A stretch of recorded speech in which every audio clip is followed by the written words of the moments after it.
काफी पुरानी बात है। एक राजा के राज में रोज एक सैनिक की हत्या हो रही थी।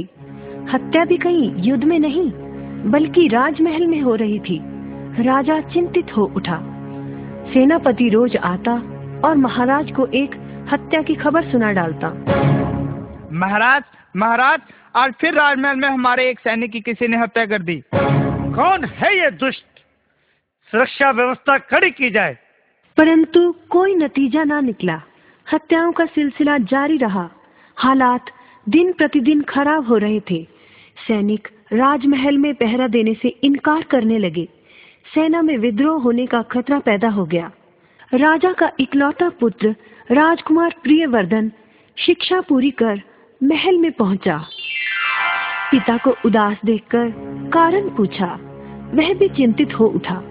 उसने हत्याओं का पूरा विवरण इकट्ठा किया। उसे जानकर आश्चर्य हुआ कि हत्या सिर्फ उसी सैनिक की होती थी जो अकेला पहरा दे रहा होता था।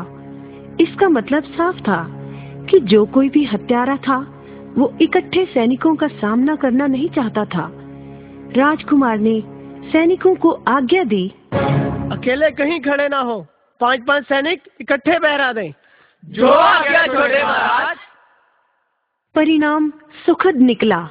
कई दिन बीत गए, किसी सैनिक की हत्या ना हुई। सभी खुश थे।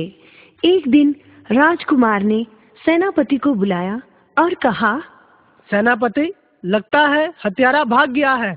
अब खास सुरक्षा व्यवस्था हटा दें। इसकी अब कोई जरूरत नहीं। राजा बोला, ऐसा करना खतरनाक है। वह हत्यारा फिर वैसी कोशिश कर सकता है। राजकुमार ने कहा, अब वह ऐसी कोशिश नहीं करेगा पिताजी। क्षणिक सफलता पर गर्व करना उचित नहीं बेटे।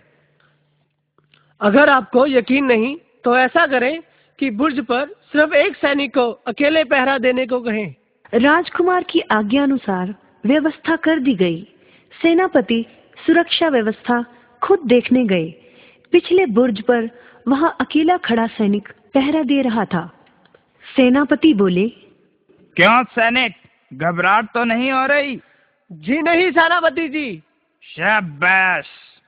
जैसे ही सेनापति पीछे मुड़ा, अचानक उसने सैनिक का मुंह दबोच लिया और उसके पेट पर भरपूर वार कर दिया।